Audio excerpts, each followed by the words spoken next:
New World has been under some pretty big changes the past few seasons, and in 2025, it is experiencing a resurgence. Player numbers are increasing largely thanks to the game being free on PlayStation Plus and ongoing seasonal content that keeps players coming back. One of the biggest concerns that we've had about this game in the past has been its player population.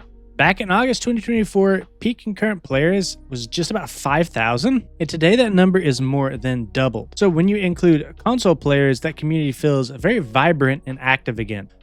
Crossplay across PC, PlayStation, and Xbox has also played a huge role in breathing new life into the game. Let's talk a little bit of a shift towards the seasonal content. So New World has shifted its content model to a seasonal structure, releasing new content roughly every 3 months. Seasons 7 and 8 introduced some experimental mechanics like accelerated progression and hardcore seasonal servers. However, these ideas were eventually scrapped because splitting the player base too much had a negative effect on the overall experience. Interestingly, New World no longer markets itself as a traditional MMORPG. Instead, it now identifies as an action RPG. This shift signals a focus on story-driven single-player experiences alongside ARPG-style seasonal content. It's clear that developers want to make the game more accessible to players who enjoy linear, narrative-driven progression as well as a multiplayer interaction. Let's take a quick look back at its recent seasons. So Season 7, January of 2025, introduced new artifacts, upgraded mutated expeditions, unified mutations, and added matchmaking for M3 content along with better rewards. If you're not sure what M3 is, it's just simply Mutated Expedition 3, which is the highest difficulty tier of mutated dungeons in the game. Season 8, May 2025, where they added a new Outpost Rush map, weekly world bosses, and additional artifacts. And then Season 9, July of 2025, launched Capture the Flag mode with 2 new maps, a 3v3 arena map, PvP zone adjustments, and removed seasonal worlds. These updates combined with crossplay support helped improve player sentiment and slowly brought life back into the game. Season 9 in particular saw a noticeable increase in returning players, and the optimism carried over as the community anticipated Season 10.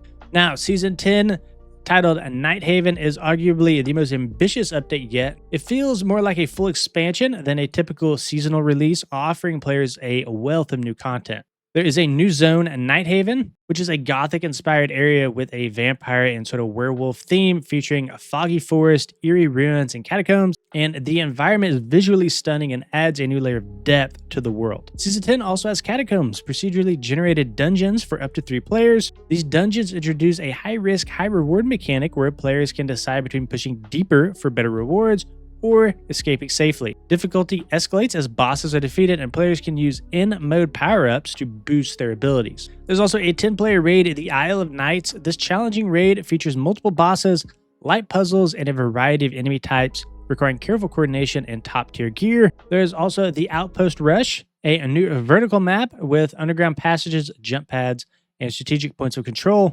This update emphasizes dynamic PvP gameplay with more tactical depth. There are also some progression updates as well, so the level cap has increased to 70 and the gear score cap is now 800. Set bonuses have been introduced, allowing players to mix and match gear for unique builds. And then Umbral Shards can now upgrade gear past 700, and attribute points from perks have been redistributed into the core leveling system. With all this new content, Season 10 has been redesigned to engage veteran players while welcoming newcomers into the world of New World. Now let's discuss returning as a new player. One of the most striking changes in 2025 is the revamped new player experience. Starting a new character feels completely different from the game's original launch.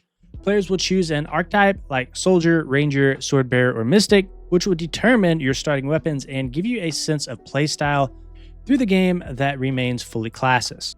From the moment you start, the game relies heavily on story. Quests are fully animated and voice acted, and tutorials are seamlessly integrated into the gameplay.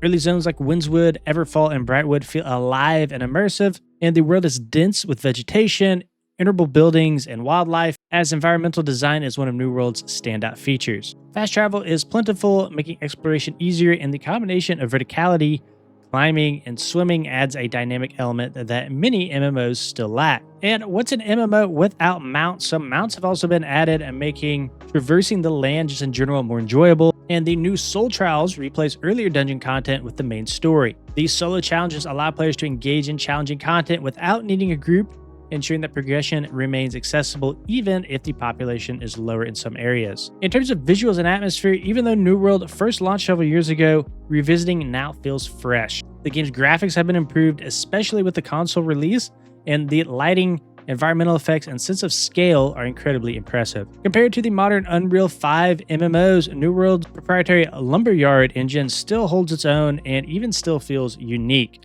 Nighttime lighting, foggy forests, and the overall density of the world make the experience feel deeply immersive.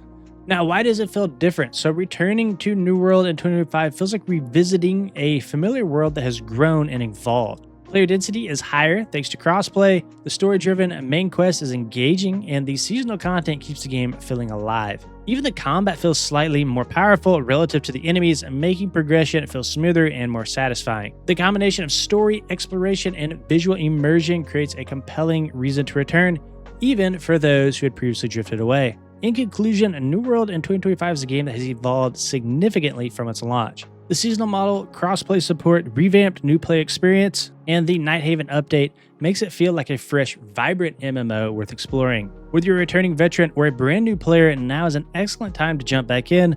The world feels alive, the story is engaging, and the content updates show a commitment from the developers to make New World an MMO that could stand the test of time. Season 10 promises to be a highlight, and I, for one, can't wait to dive back in, explore Nighthaven, and see the new adventures await. If you guys enjoyed the video, please consider liking and subscribing to the channel. We'll see you guys in the next one.